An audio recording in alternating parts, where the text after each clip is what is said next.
What we need to stand up and say is not only did they attack the USS Liberty, they did 9/11. They did it. I have had long conversations over the past 2 weeks with contacts at the Army War College, at Headquarters Marine Corps, and I've made it absolutely clear in both cases that it is 100% certain that 9/11 was a Mossad operation, period. First, the disbelief, and what I showed them immediately afterwards is an interview with a demolitions expert named Danny Jawenko, and it shows the third building at the World Trade Center going down. And they look at that, and I said, now you understand that if one of the buildings was wired for demolition, all of them were wired for demolition. And that's it. That's the tipping point. Getting into arguments about who was flying what and where they were and whether there was nanothermite, those things are true, but they're incidental. The thing that's necessary is to tell people 3 buildings went down, the third was not hit by a plane, it was wired for controlled demolition, therefore all of them were wired for controlled demolition, and at that point the reaction is rage. First disbelief and then rage.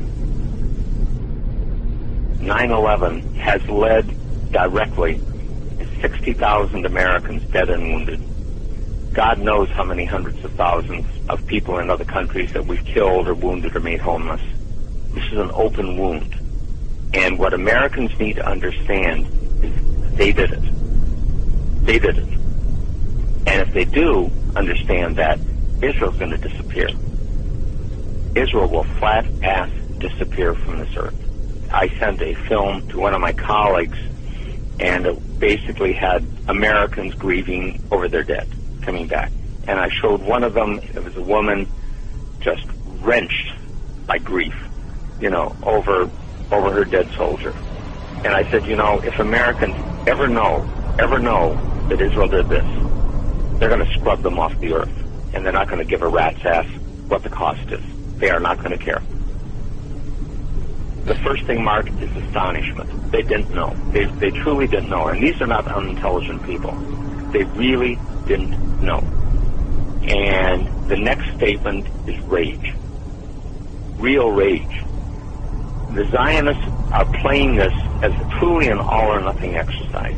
Because if they lose this one, if the American people ever realize what happened, they're done. The military has not been bought. The military is loyal, but it has not been bought. And if it ever understands this, really, really deeply understands this, and this is what I got when I put some of these things to the Army War College and to Headquarters Marine Corps. I mentioned to a contact at Headquarters Marine Corps, I said, they did 9/11. And it was, you don't mean it. I said, absolutely. And if they ever understand that, these people are history. Completely shocked. Unbelievable. Right, that's the view from the Palestinian side. Joining me now here in the BBC World Studio is the former Israeli Prime Minister Ehud Barak, who's in London at the moment. Mr. Barak, welcome to BBC World. First, your reaction, having heard what's happened. At least 4 planes have been hijacked, and there may be more. The world will not be the same from today on. I don't know who is responsible. I believe we will know in 12 hours. Bin Laden sits in Afghanistan. There is a source of terror. Who else can you identify, though? Because we're not saying he's responsible for this necessarily. No, we don't say that he's responsible. Every simple step, crossing borders or going on a plane or on a ship, will become more complicated. It's a time to launch a operational, concrete war against terror, even if it takes certain pains from the routine activities of our normal society. This is the time to deploy a globally concerted effort led by the United States, the UK, Europe, and Russia against all sources of terror consistently along 6 or 10 years in Iran, Iraq, Libya. About 10 days after 9/11, I went through the Pentagon and I saw Secretary Rumsfeld and Deputy Secretary Wolfowitz. I went downstairs just to say hello to some of the people on the Joint Staff who used to work for me, and one of the generals called me and he said, "Sir, you got come in, you got to come in and talk to me a second. I said, well, you're too busy. He said, no. He says, we've made the decision, we're going to war with Iraq. So I came back to see him a few weeks later, and by that time we were bombing in Afghanistan. I said, are we still going to war with Iraq? And he said, oh, it's worse than that. He said, he reached over on his desk, he picked up a piece of paper, he said, I just got this down from upstairs, meaning the Secretary of Defense's office today, and he said, this is a memo that describes how we're going to take out 7 countries in 5 years, starting with Iraq and then Syria, Lebanon, Libya, Somalia, Sudan, and finishing off Iran. Israel confirmed today that it launched an airstrike on Syria last month. The attack has been the subject of much speculation in the Middle East, but in Israel, the military censors stopped reporters from going public with the story. Starting with Iraq and then Syria, Lebanon, Libya, Somalia, Sudan, and finishing off Iran. This is the time to deploy a globally concerted effort led by the United States, the UK, Europe, and Russia against all sources of terror. Consistently, along 6 or 10 years, Iran, Iraq, Libya, North Korea, this is the only way. Without this clarity of purpose, there will be no world order. No world order.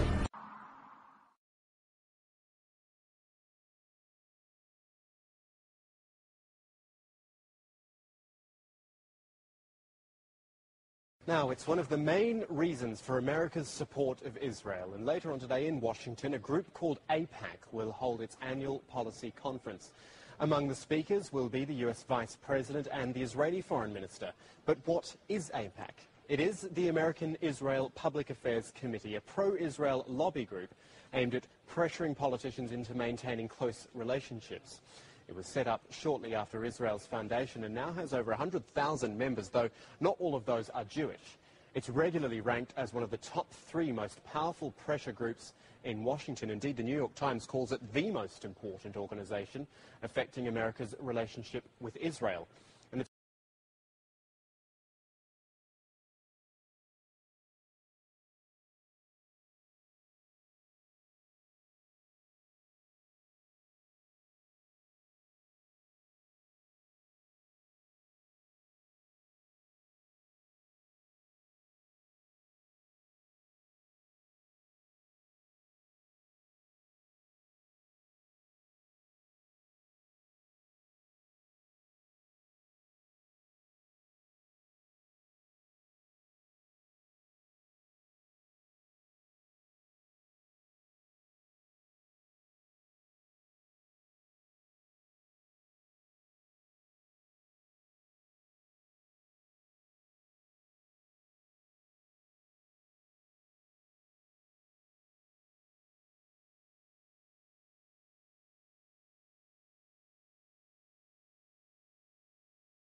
Gathered here this morning, some of us are Republicans, some are Democrats, yet all of us share a fundamental belief that the freedom and security of Israel are of vital interest to the United States of America.